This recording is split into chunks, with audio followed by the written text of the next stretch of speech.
In the name of Allah, the most compassionate, most merciful. We do not send the messengers except as deliverers of good news and warners. But the disbelievers argue in falsehood, hoping to discredit the truth with it and make a mockery of my revelations and warnings. And who does more wrong than those who, when reminded of their Lord's revelations, turn away from them and forget what their own hands have done? We have certainly cast veils over their hearts, leaving them unable to comprehend this Quran, and deafness in their ears. And if you, O Prophet, invite them to true guidance, they will never be rightly guided. Your Lord is the all-forgiving, full of mercy.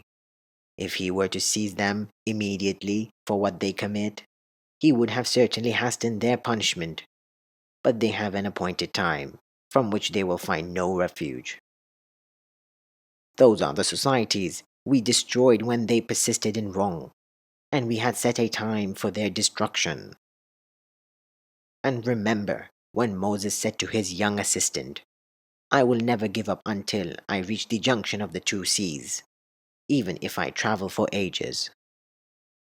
But when they finally reached the point where the seas met, they forgot their salted fish, and it made its way into the sea, slipping away wondrously. When they had passed further, he said to his assistant, Bring us our meal. We have certainly been exhausted by today's journey.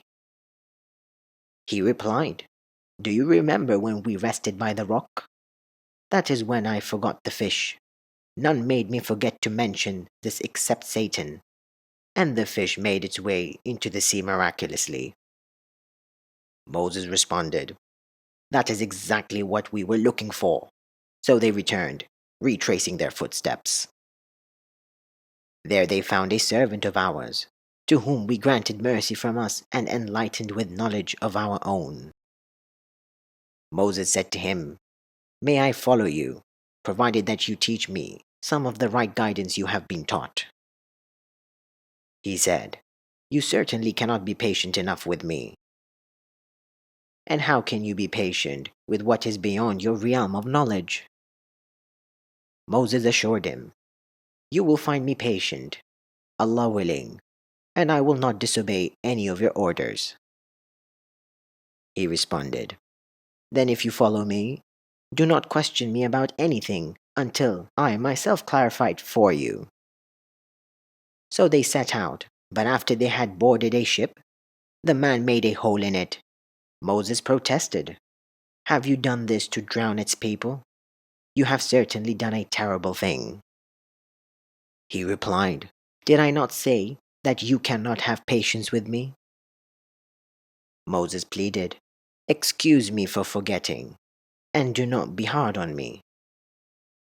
So they proceeded until they came across a boy, and the man killed him.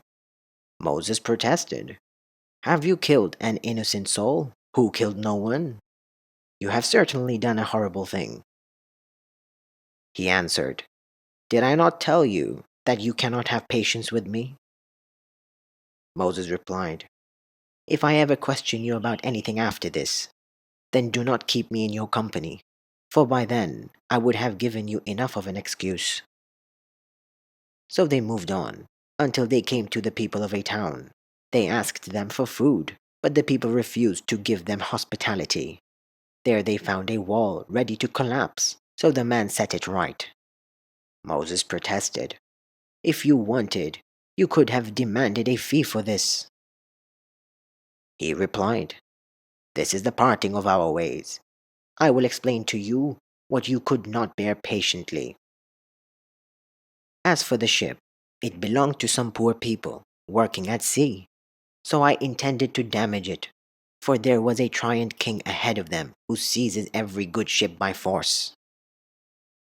And as for the boy, his parents were true believers, and we feared that he would pressure them into defiance and disbelief. So we hoped that their Lord would give them another, more virtuous and caring in his place. And as for the wall, it belonged to two orphan boys in the city, and under the wall was a treasure that belonged to them, and their father had been a righteous man.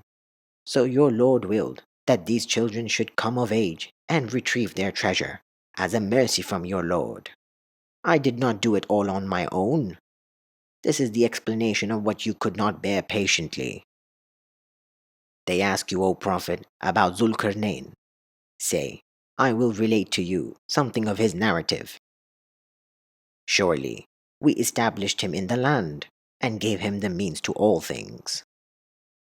So he traveled a course until he reached the setting point of the sun, which appeared to him to be setting in a spring of murky water, where he found some people. We said, O Zulkarnain, either punish them or treat them kindly. He responded, whoever does wrong will be punished by us, then will be returned to their Lord, who will punish them with a horrible torment. As for those who believe and do good, they will have the finest reward, and we will assign them easy commands. Then he traveled a different course until he reached the rising point of the sun. He found it rising on a people for whom we had provided no shelter from it. So it was, and we truly had full knowledge of him. Then he traveled a third course until he reached a pass between two mountains. He found in front of them a people who could hardly understand his language. They pleaded, O Zulkarnain, surely Gog and Magog are spreading corruption throughout the land. Should we pay you tribute, provided that you build a wall between us and them? He responded, what my Lord has provided for me is far better, but assist me with resources, and I will build a barrier between you and them. Bring me blocks of iron. Then, when he had filled up the gap between the two mountains, he ordered, blow. When the iron became red hot, he said, bring me molten copper to pour over it. And so, the enemies could neither scale nor tunnel through it. He declared, this is a mercy from my Lord, but when the promise of my Lord comes to pass, he will level it to the ground, and my Lord's promise is ever true. On that day, we will let them surge like waves over one another. Later, the trumpet will be blown, and we will gather all people together.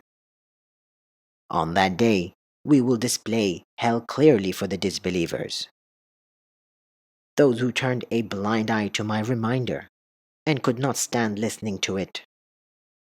Do the disbelievers think they can simply take my servants as lords instead of me? We have surely prepared hell as an accommodation for the disbelievers.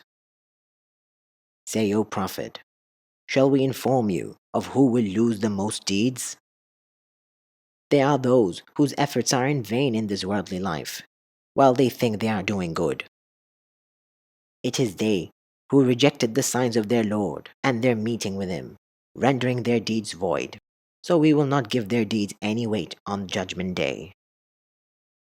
That is their reward, hell, for their disbelief and mockery of my signs and messengers. Indeed, those who believe and do good will have the gardens of paradise as an accommodation, where they will be forever, never desiring anywhere else. Say, O Prophet, if the ocean were ink for writing the words of my Lord, it would certainly run out before the words of my Lord were finished, even if we refilled it with its equal. Say, O Prophet, I am only a man like you, but it has been revealed to me that your God is only one God. So whoever hopes for the meeting with their Lord, let them do good deeds and associate none in the worship of their Lord.